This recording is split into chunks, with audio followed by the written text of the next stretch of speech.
प्रभु यीशु ख्रिस्त में प्यारे विश्वासियों, आज की इस आराधना में प्रभु का धन्यवाद करें, उनकी स्तुति करें, उनकी प्रशंसा करें, उनके पवित्र नाम को धन्य कहें। प्रभु ने हम सबको आज फिर से अवसर प्रदान किया है उनकी सानिध्य में बैठने का, उनके वचनों को सुनने का। मरियम की तरह उनके चरणों में बैठकर ध्यानपूर्वक उनकी वाणी को सुने। संत मत्ती का सुसमाचार अध्याय 23 पवित्र वचन 1 से लेकर 12 तक। उस समय यीशु ने जनसमूह तथा अपने शिष्यों से कहा, शास्त्री और फरीसी मूसा की गद्दी पर बैठे हैं, इसलिए वे तुम लोगों से जो कुछ कहें वह करते और मानते रहो, परंतु उनके कर्मों का अनुसरण न करो, क्योंकि वे कहते तो हैं पर करते नहीं। वे बहुत से भारी बोझ बांधकर लोगों के कंधों पर लाद देते हैं, परंतु स्वयं उंगली से भी उन्हें उठाना नहीं चाहते। वे हर काम लोगों का ध्यान आकर्षित करने के लिए करते हैं। वे अपने तावीज चौड़े और अपने कपड़ों के झब्बे लंबे कर देते हैं। भोजों में प्रमुख स्थानों पर और सभागृहों में प्रथम आसनों पर विराजमान होना, बाजारों में प्रणाम प्रणाम सुनना और जनता द्वारा गुरुवर कहलाना, यह सब उन्हें बहुत पसंद है। तुम लोग गुरुवर कहलाना स्वीकार न करो, क्योंकि तुम्हारा एक ही गुरु है और तुम सब के सब भाई हो। पृथ्वी पर किसी को अपना पिता न कहो, क्योंकि तुम्हारा एक ही पिता है जो स्वर्ग में है। आचार्य कहलाना भी स्वीकार न करो, क्योंकि तुम्हारा एक ही आचार्य है, अर्थात मसीह। जो तुम लोगों में से सबसे बड़ा है वह तुम्हारा सेवक बने, और जो अपने को बड़ा मानता है वह छोटा बनाया जाएगा, और जो अपने को छोटा मानता है वह बड़ा बनाया जाएगा। प्रभु का पवित्र सुसमाचार। हे ख्रिस्त तेरी स्तुति हो। प्यारे साथियों, पवित्र 40 काल, उपवास काल एक ऐसा समय है जब हम प्रभु यीशु का अनुसरण करते हुए, उनका अनुकरण करते हुए 40 दिन और 40 रात एकांत में बिताने का प्रयास करते हैं। प्रभु यीशु ने 40 दिन 40 रात एकांत में जाकर बिताया, निर्जन प्रदेश में बिताया, जहां कोई नहीं था।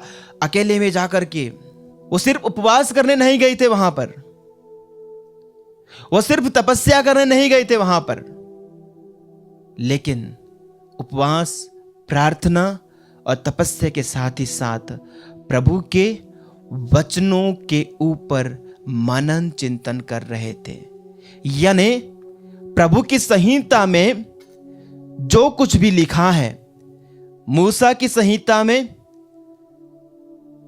पुराने विधान में, भजन संहिता, नबियों के लेख, इन सब में जो कुछ भी मसीह और उनके आगमन के बारे में पहले से बताया जा चुका है, उसके बारे में प्रभु यीशु गहन मनन चिंतन कर रहे थे। यानी अपने बारे में जो कुछ भी कहा गया है और किस प्रकार से उन्हें यह सब पूरा करना है, सारी भविष्यवाणियों को किस प्रकार अपने जीवन में पूरा करना है। उन्होंने कहा, मैं संहिता को रद्द करने नहीं, उनको पूरा करने आया हूं। तो वो उसके ऊपर मनन चिंतन कर रहे थे, और कैसे वो मुक्ति को अंजाम देंगे, कैसे वो उद्धार को अंजाम देंगे। क्रूस पर मर करके अपने दुख भोग और मरण के ऊपर वो चिंतन कर रहे थे। प्यारे साथियों, 40 काल वो समय है जब हम हमारे जीवन के बारे में मनन चिंतन करें। थोड़ा समय निकालें इन 40 दिनों में से,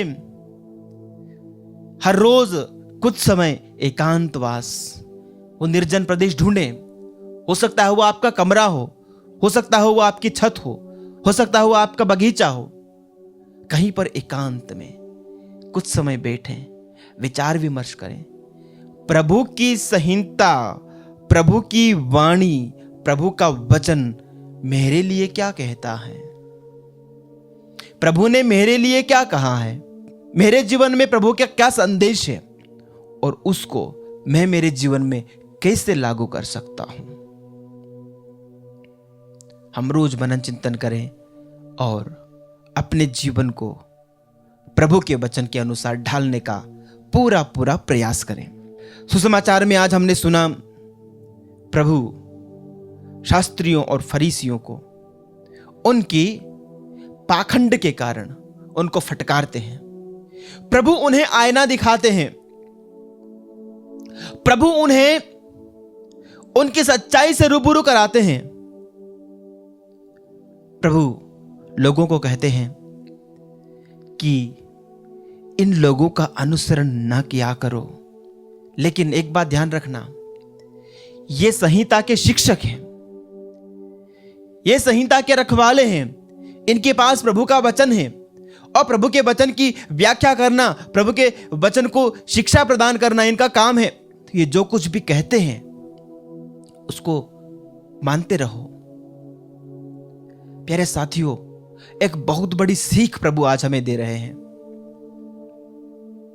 कई बार हम सुनते हैं लोग धर्म गुरुओं की बुराई करते हैं, फादर सिस्टर्स की बुराई करते हैं, कहते हैं कि फलाना फादर अच्छा जीवन नहीं जीता है, फलाने सिस्टर अच्छी नहीं है, उनका आचरण अच्छा नहीं है, वो अनुकरणीय नहीं है। प्रभु कहते हैं किसी के आचरण पे न जाओ, किसी के आचरण पे न जाओ। विशेष करके जो अगुवा हैं, अगुवाओं के आचरण पे न जाओ, क्योंकि वो भी मनुष्य हैं, वो भी गिर जाते हैं, वो भी गलती कर सकते हैं, उनके अंदर भी भावनाएं हैं। तो मानवीय भावनाओं के चलते वो भी कहीं ना कहीं कुछ न कुछ पाप जरूर कर देते होंगे।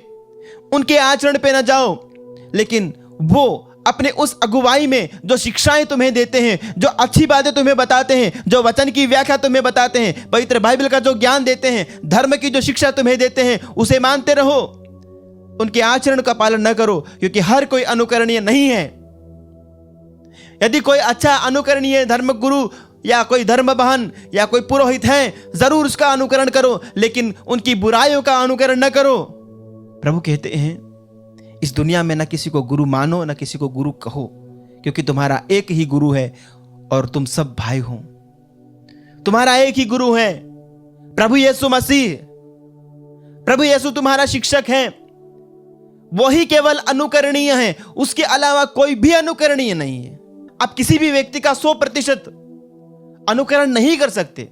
कहीं ना कहीं कुछ ना कुछ तो फ्लो होगा, कुछ ना कुछ तो कमजोरी होगी, और फिर उस कमजोरी को लेकर आप हाय तौबा करेंगे। इससे तो अच्छा है सिर्फ एक ही आदर्श रखो और प्रभु यीशु मसीह को अपना आदर्श मानो। ना कोई फिल्म एक्ट्रेस आपका रोल मॉडल होना चाहिए, ना कोई खिलाड़ी आपका रोल मॉडल होना चाहिए, ना कोई प्रवचक आपका रोल मॉडल होना चाहिए। प्रभु यीशु सिर्फ आपका आदर्श और आपका गुरु।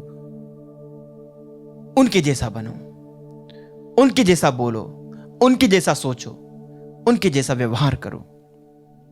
फिर प्रभु कहते हैं पृथ्वी पर किसी को अपना पिता ना कहो, क्योंकि तुम्हारा एक ही पिता है स्वर्ग में।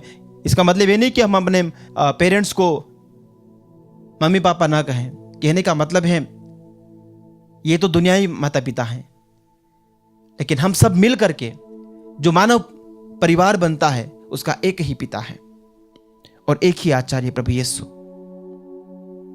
मेरे साथियों, फरीसी और शास्त्री लोग कहते कुछ और थे, करते कुछ और थे। उनके कथनी और करनी में कोई सामंजस्य नहीं था। प्रभु यीशु कहते हैं तुम्हारी कथनी और करनी में जब सामंजस्य होगा तो लोग तुम्हारा अनुकरण करना चाहेंगे। लोग तुम्हारी तरफ देखेंगे और कहेंगे देखिए ये जो कहता है वो करता भी है। प्रभु यीशु ने जो कहा वो किया। उन्होंने कहा अपने दुश्मन को प्यार करो, अपने दुश्मनों को क्षमा करो। क्रूस पर मरते दम तक उन्होंने वही किया। उन्होंने अपने दुश्मनों को क्षमा कर दिया। कहा पिता इन्हें माफ करिए, नहीं जानते कि ये क्या कर रहे हैं। उन्होंने उनको अभिशाप नहीं दिया, उनको कोसा नहीं, माफ कर दिया। प्रेम की शिक्षा, क्षमा की शिक्षा, त्याग की शिक्षा, परोपकार की शिक्षा, दया की शिक्षा, जो कुछ प्रभु ने शिक्षाएं दी अपने जीवन में उन्हें पूरा भी किया। इसलिए हम विनम्रता पूर्वक अपने आप को प्रभु के वचनों के सेवक बनाएं।